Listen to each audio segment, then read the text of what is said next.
नमस्कार दोस्तों, आप देख रहे हैं इंडिपेंडेंट हिमाचल, हिमाचल की सच्ची और निष्पक्ष आवाज। दोस्तों, हमारे चैनल को देखने वालों में से ज्यादातर लोग वीडियो देखते हैं लेकिन सब्सक्राइब नहीं करते। अगर आपको हमारी खबरें सही लगती हैं तो चैनल को सब्सक्राइब जरूर करें।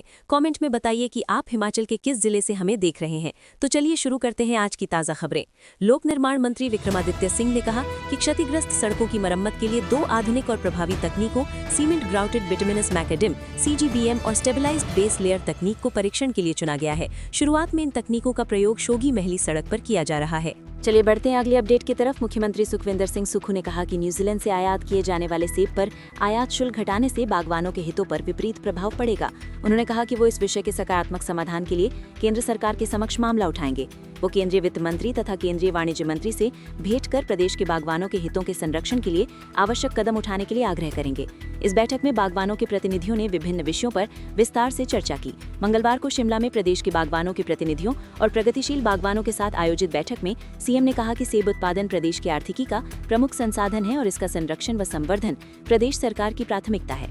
चलिए बढ़ते हैं अगली अपडेट की तरफ। हिमाचल प्रदेश में चिट्टा तस्करी के मामलों में संलिप्त पाए गए पुलिसकर्मियों के खिलाफ अब कार्रवाई और सख्त होने जा रही है। मुख्यमंत्री के स्पष्ट निर्देशों के बाद सरकार ने तय किया है कि ऐसे सभी पुलिसकर्मियों की संपत्ति और वित्तीय लेन देन की गहन जांच की जाएगी। अवैध कारोबार से अर्जित संपत्ति का पता लगाने के लिए उनके बैंक खातों, निवेश और अन्य आर्थिक स्रोतों को खंगाला जाएगा, जिससे ये स्पष्ट हो सके कि उन्होंने नशा तस्करी से कितना धन कमाया। इतना ही नहीं, मुख्यमंत्री ने बर्खास्तगी के बाद भी इन पुलिसकर्मियों की गतिविधियों पर नजर रखने के निर्देश दिए हैं। चलिए बढ़ते हैं अगली अपडेट की तरफ। जल शक्ति विभाग की ओर से हमीरपुर जिला के बड़सर और कुल्लू के आनी के लिए खरीदे गए जीआई पाइप खरीद में कंपनियों की ओर से कीमतों में खेलकर सरकारी खजाने को चपत लगाने का एक और खुलासा हुआ है। जल शक्ति विभाग की स्क्रीनिंग कमेटी की रिपोर्ट में बताया गया है कि मार्च 2025 में आपूर्ति आदेश जारी होते ही अधिकांश फर्मों ने विक्रेताओं से कच्चा माल तुरंत खरीद लिया। फर्मों को पहले से जानकारी थी कि आने वाले महीनों में कच्चे माल की कीमतों में बढ़ोतरी होने वाली है। इसके बावजूद जानबूझकर ऊंची दरों पर आपूर्ति दिखाई गई, जिससे हिमाचल प्रदेश सरकार के खजाने को भारी नुकसान पहुंचा। चलिए बढ़ते हैं अगली अपडेट की तरफ। उप मुख्यमंत्री मुकेश अग्निहोत्री ने कहा कि एचआरटीसी कर्मचारियों के लिए पहले से जो व्यवस्था चल रही है वही रहेगी। कर्मचारियों के लिए हिम बस कार्ड उनकी यात्रा से संबंधित नहीं है। कर्मचारियों के पहले भी पहचान पत्र कार्ड बनाए जाते हैं, लेकिन उन कार्ड को नई तकनीक के साथ अपग्रेड किया जा रहा है। पुलिस कर्मचारियों के बनाए जा रहे हिम बस कार्ड को लेकर उन्होंने कहा कि निगम प्रबंधन से बात कर अलग से जाँच की जाएगी। उन्होंने ये बात सचिवालय में प्रेस वार्ता में कही। उन्होंने कहा कि प्रदेश में प्रतिदिन 5 लाख यात्री एचआरटीसी की बसों में सफर करते हैं। एचआरटीसी को 28 प्रकार की रियायतें देनी पड़ती हैं। कई ऐसे क्षेत्र हैं जहां निजी ऑपरेटर बस नहीं चलाता, एचआरटीसी की बसें वहां जाती हैं। अग्निहोत्री ने कहा कि एक इलेक्ट्रिक बस ट्रायल के तौर पर हिमाचल आई है। इस बस का परीक्षण 36 जगहों पर किया गया है। चलिए बढ़ते हैं अगली अपडेट की तरफ। हिमाचल प्रदेश सरकार ने तबादलों पर लगा प्रतिबंध हटा दिया है। इस संबंध में मंगलवार को कार्मिक विभाग की ओर से अधिसूचना जारी कर दी गई है। सरकार ने ये तय किया है कि संबंधित मंत्री 31 मार्च 2026 तक शिक्षा और तकनीकी शिक्षा विभागों के टीचिंग कैडर को छोड़कर सी और डी श्रेणी कर्मचारियों के ट्रांसफर को मंजूरी दे सकेंगे। इस समय के दौरान संबंधित मंत्री शर्तों का सख्ती से पालन करते हुए सामान्य तबादला आदेश जारी कर सकेंगे। चलिए बढ़ते हैं अगली अपडेट की तरफ। लोक निर्माण मंत्री विक्रमादित्य सिंह ने अपनी पोस्ट पर स्थिति स्पष्ट करते हुए मंगलवार को कहा कि उनके लिए हिमाचल के 75 लाख लोगों के हित सर्वोपरि हैं। जनता के हितों से किसी भी तरह का समझौता बर्दाश्त नहीं किया जाएगा। प्रदेश में सेवाएं देने आने वाले सभी अधिकारियों का वो स्वागत करते हैं, लेकिन अधिकारियों को भी लोगों के हितों का ध्यान रखना होगा। उन्होंने किसी अधिकारी का नाम लिए बगैर कहा कि केंद्र से जो पैसा आता है उसमें बंदरबांट नहीं होनी चाहिए। मंत्री ने कहा कि डिप्टी सीएम ने मंडी रैली में जो मुद्दा उठाया है उसके पीछे ठोस कारण है और इस विषय को जरूरत पड़ने पर उचित मंच और उच्च स्तर पर भी उठाया जाएगा। मंत्री ने कहा कि डिप्टी सीएम ने मंडी रैली में जो मुद्दा उठाया है उसके पीछे ठोस कारण है और इस विषय को जरूरत पड़ने पर उचित मंच और उच्च स्तर पर भी उठाया जाएगा। चलिए बढ़ते हैं अगली अपडेट की तरफ। हिमाचल प्रदेश हाईकोर्ट ने वर्ष 2025 में बड़ी उपलब्धि हासिल की है। कुल स्वीकृत पदों में से 5 जज कम होने के बावजूद हाईकोर्ट ने साल भर में दायर हुए मामलों में से लगभग 90% का निपटारा कर दिया। त्वरित न्याय, संवेदनशील समूहों को प्राथमिकता और पुराने मामलों को सुलझाने के लिए किए गए सुधारों से ये संभव हो पाया है। आंकड़ों के अनुसार 1 जनवरी 2025 को कोर्ट में 93,942 मामले लंबित थे। पूरे वर्ष के दौरान 81,092 नए मामले दर्ज किए गए। जिनमें से कोर्ट ने 72,981 मामलों का निपटारा किया। चलिए बढ़ते हैं अगली अपडेट की तरफ। नए पश्चिमी विक्षोभ की सक्रियता से हिमाचल प्रदेश के कई भागों में 4 दिन बारिश बर्फबारी के आसार हैं। उधर राज्य के 19 स्थानों पर रात का पारा 5 डिग्री सेल्सियस से कम दर्ज किया गया है। इनमें से 2 स्थानों पर माइनस व 3 जगह शून्य में दर्ज किया गया है। बीते 24 घंटों के दौरान बर्थी, हमीरपुर, ऊना, मंडी, कांगड़ा व बिलासपुर में शीतल लहर दर्ज की गई।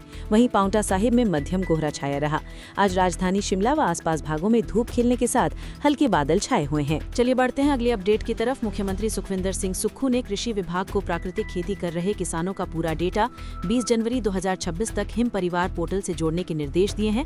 डेटा में प्राकृतिक खेती से संबंधित संपूर्ण विवरण का समावेश किया जाएगा। प्राकृतिक खेती से जुड़े किसानों का ब्लॉक आधार डेटा तैयार कर उसकी मैपिंग की जाएगी। मुख्यमंत्री ने मंगलवार को कृषि विभाग की समीक्षा बैठक की अध्यक्षता करते हुए कहा कि ग्रामीण अर्थव्यवस्था को सुदृढ़ करने के लिए युवाओं को प्राकृतिक खेती से जोड़ा जाएगा। उन्होंने प्रदेश में इस पद्धति से खेती करने पर बल दिया ताकि किसान अधिक से अधिक आय अर्जित कर सकें।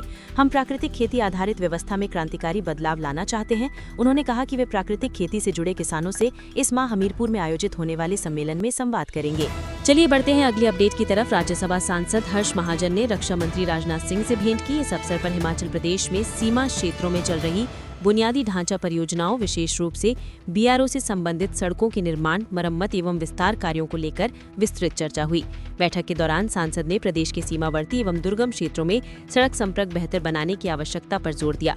उन्होंने कहा कि मजबूत सड़क नेटवर्क न केवल राष्ट्रीय सुरक्षा के दृष्टिकोण से अत्यंत महत्वपूर्ण है, बल्कि इससे स्थानीय लोगों के आवागमन, पर्यटन और आर्थिक गतिविधियों को भी बढ़ावा मिलेगा। केंद्रीय रक्षा मंत्री राजनाथ सिंह ने हिमाचल प्रदेश में चल रही और प्रस्तावित बीआरओ परियोजनाओं की जानकारी देते हुए आश्वासन दिया कि राज्य में सामरिक दृष्टि से महत्वपूर्ण सड़कों के निर्माण कार्यों को प्राथमिकता के आधार पर आगे बढ़ाया जाएगा।